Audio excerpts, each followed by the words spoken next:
Assalamualaikum warahmatullahi wabarakatuh. Bagaimana kabarnya anak-anak? Semoga semuanya sehat walafiat ya. Pada pagi hari ini kita akan belajar mengenai diagram orbital dan bilangan kuantum.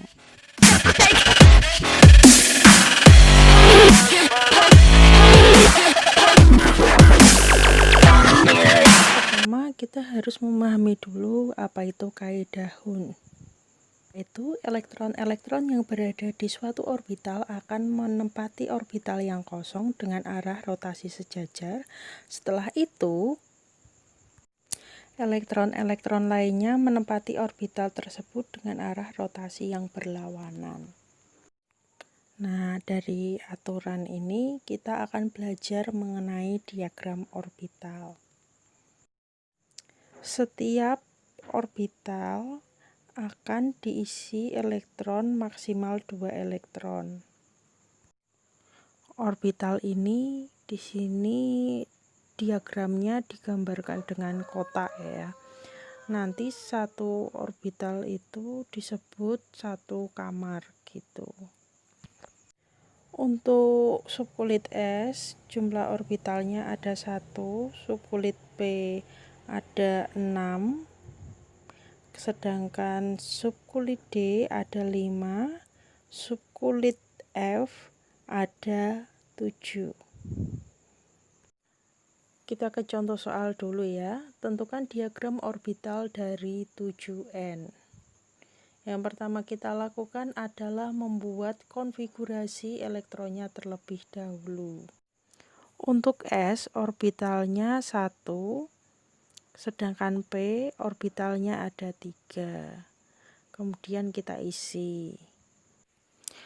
S ini kan elektronnya ada 2, isi dengan panah ke atas terlebih dahulu ya. Kemudian untuk elektron kedua, panahnya ke bawah.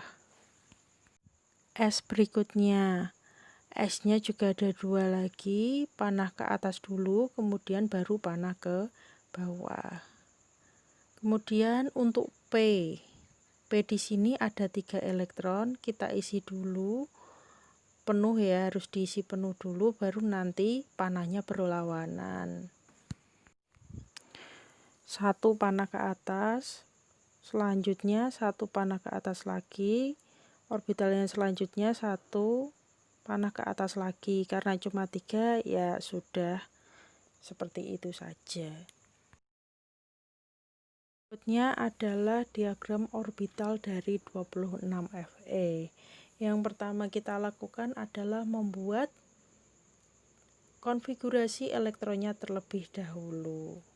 Kemudian baru membuat orbital-orbitalnya. S orbitalnya 1 ya, P orbitalnya 3, sedangkan D orbitalnya ada 5. Kita tulis semuanya dulu. S yang pertama itu ada 2 elektron, panah ke atas dulu kemudian panah ke bawah. Berikutnya panah ke atas dulu baru panah ke bawah. S-nya juga ada 2. Untuk P itu ada 6, panah ke atas dulu 1, 2, 3. Kemudian balik arah ya. Baru panah ke bawah. Yang keempat, panah ke bawah lagi, elektron yang kelima, panah ke bawah lagi untuk elektron yang keenam. Intinya orbitalnya itu kan ada 3, diisi yang panah ke atas dulu sampai ujung itu, baru nanti berlawanan arah, itu sesuai dengan kaidah Hund. Berikutnya kita mengisi S lagi, panah ke atas dulu, kemudian panah ke bawah. Mengisi P dengan 6 elektron, panah ke atas dulu yang pertama, kedua, ketiga, kemudian panah ke bawah, itu keempat ya. Panah ke bawah lagi untuk elektron yang kelima, kemudian untuk yang keenam panah ke bawah lagi. Jadinya diisi dulu per kotaknya baru panah dengan tanda berlawanan. Isi lagi S2, panah ke atas dulu kemudian panah ke bawah. Nah ini D ada 6 elektron, isi dengan panah ke atas dulu, yang pertama, kedua, ketiga, kemudian yang elektron keempat, kemudian elektron yang kelima. Sudah penuh. Elektron ke-6 ditulis dengan tanda panah ke bawah. Berikutnya kita membahas mengenai bilangan kuantum. Ada 4 ya bilangan kuantum itu. Yang pertama, bilangan kuantum utama, lambangnya N, melambangkan tingkat energi elektron atau kulit elektron. Harganya sebagai berikut. Pada kulit ke-1 harga N sama dengan 1. Pada kulit kedua harga N 2. Pada kulit ketiga harga N-nya 3, pada kulit keempat harga N-nya adalah 4.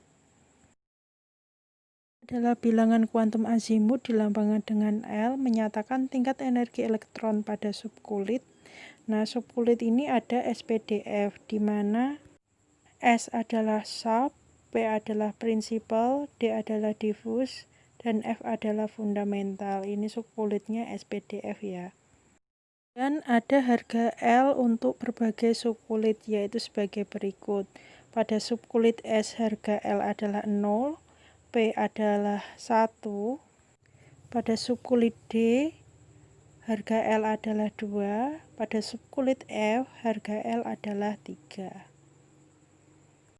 Kemudian hubungan N bilangan kuantum utama dengan L bilangan kuantum azimut, yaitu harga L dimulai dari 0 sampai dengan N dikurangi 1. Contohnya, jika N-nya 1 maka L-nya 0, kan dikurangi 1. Jika N 2 maka L-nya adalah 0 dan 1, kan 2 dikurangi 1, 1 ya.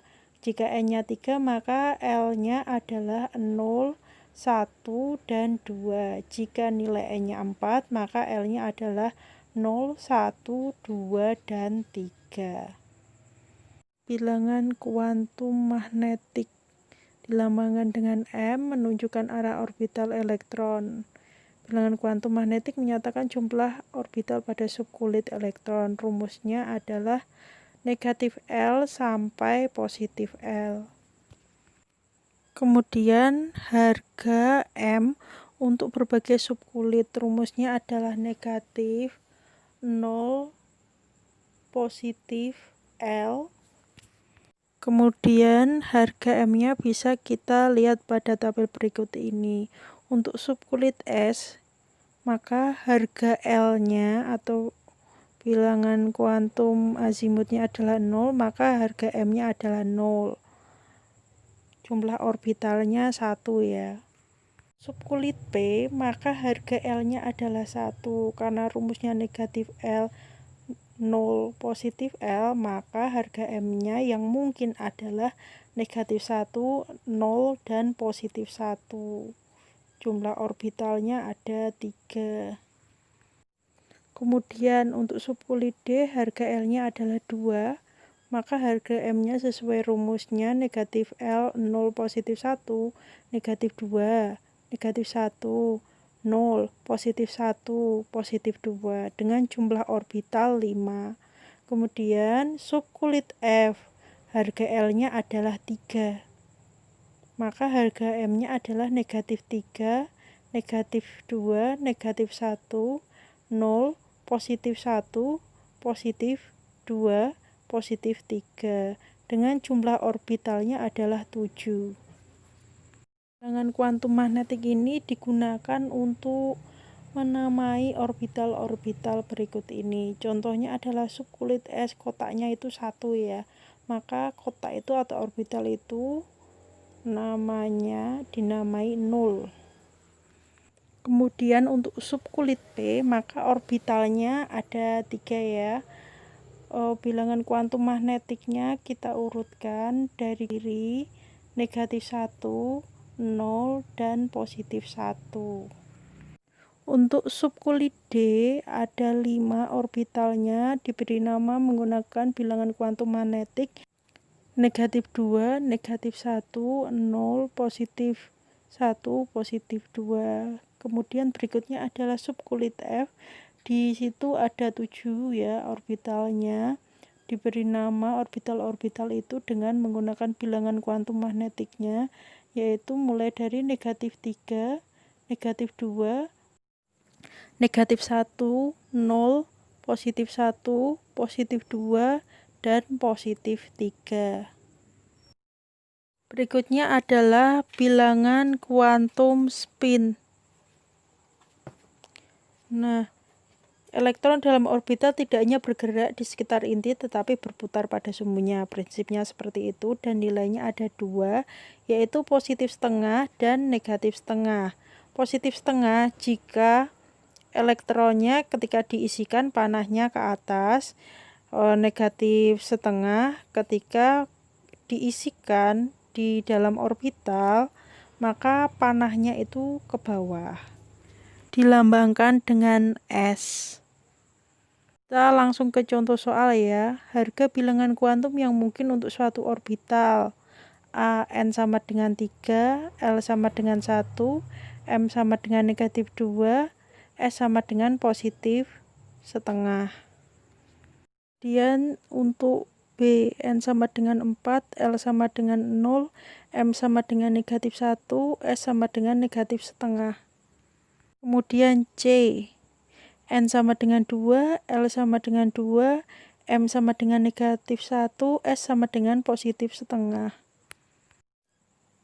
Berikutnya pilihan D ya, opsi D, N sama dengan 2, L sama dengan 1, M sama dengan positif 2, S sama dengan positif setengah. Kemudian E, N sama dengan 3, L sama dengan 2, M sama dengan negatif 1, S sama dengan positif setengah. Kita buktikan satu persatu. Jika N sama dengan 3, apakah L-nya sama dengan 1? Jika N 3, maka L yang mungkin adalah 0, 1, dan 2. Kemudian untuk L sama dengan 1. Berapakah M yang mungkin? Yaitu negatif 1, 0, dan positif 1. Maka jika M-nya itu 2 pernyataannya, jawaban A itu salah. Kemudian untuk opsi B, jika N-nya 4, maka L yang mungkin adalah 0, 1, 2, dan 3. Jadi jika pernyataannya L-nya 0 benar ya. Kemudian untuk L 0, maka M-nya juga 0. Di situ negatif 1 berarti opsi B itu salah. Kemudian opsi berikutnya C, jika N sama dengan 2, L yang mungkin adalah 0 dan 1. Maka opsi C otomatis salah karena di situ L-nya adalah 2. Opsi D, dengan N sama dengan 2, maka L yang mungkin adalah 0 dan 1. Berarti benar ya. Kemudian jika L-nya 1, M yang mungkin adalah negatif 1, 0, dan positif 1. Maka untuk M pada opsi D adalah positif 2, salah yaitu. Karena yang diperbolehkan negatif 1, 0, dan positif 1. Berikutnya adalah opsi E, jika N-nya 3, L yang mungkin adalah 0, 1, dan 2. Jika L-nya 2, maka M yang mungkin adalah negatif 2, negatif 1, 0, positif 1, dan positif 2. Maka untuk M-nya adalah negatif 1 di opsi E ya. Itu benar, karena yang mungkin adalah termasuk negatif 1 itu. Contoh berikutnya, tentukan bilangan kuantum dari 26 Fe. Yang pertama, kita membuat konfigurasi elektronnya dulu, kemudian membuat diagram orbitalnya ya. Cara pengisiannya seperti pada layar ini. Diisi satu persatu, mulai dari S, S, P, S, panah ke atas dulu, kemudian panah ke bawah.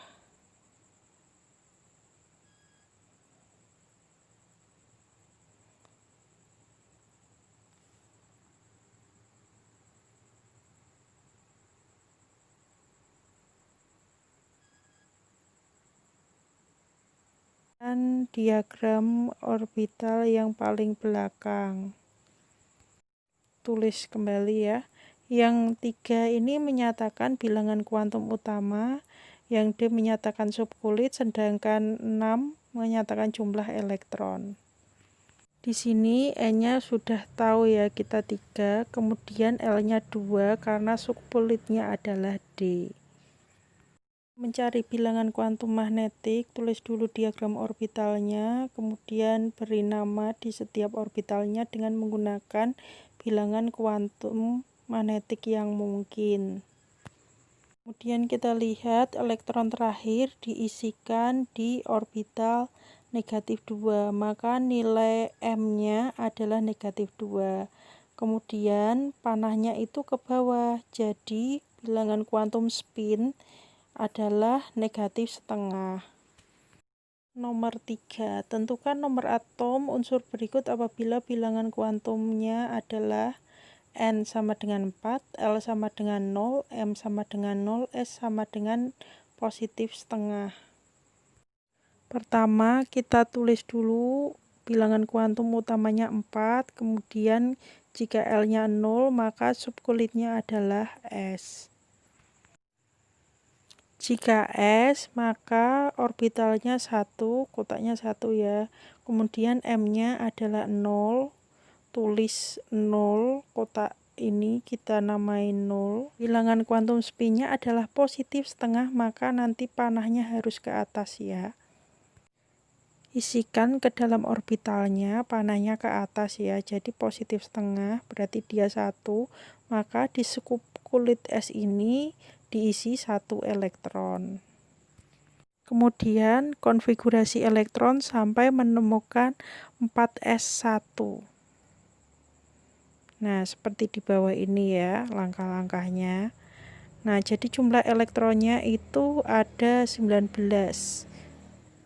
Karena nomor atom sama dengan jumlah elektron, maka nomor atomnya adalah 19.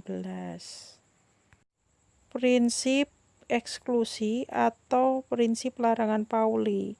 Tidak ada 2 elektron dalam atom memiliki 4 bilangan kuantum yang sama. Bisa jadi bilangan kuantum N, bilangan kuantum utama ya, terus azimut, magnetik sama, tapi bisa jadi bilangan kuantum S-nya atau spin berbeda, yaitu positif setengah dan negatif setengah.